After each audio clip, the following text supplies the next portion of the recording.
నేను plastic వైర్తో parrots అల్లాను చూడండి.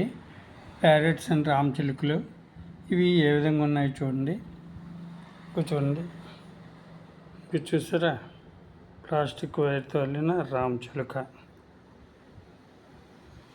రామచిలుక ముక్కు, రెక్కలు, తోక ఇది ఏ విధంగా ఉన్నాయి చూడండి. నచ్చితే కనుక లైక్ చేసి, షేర్ చేసి, సబ్స్క్రైబ్ కూడా చేయండి.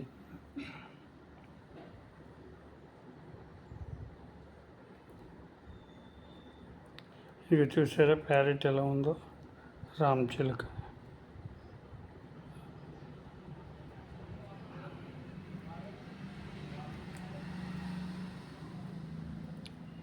ఇక చూడండి, రామచిలుక అండి.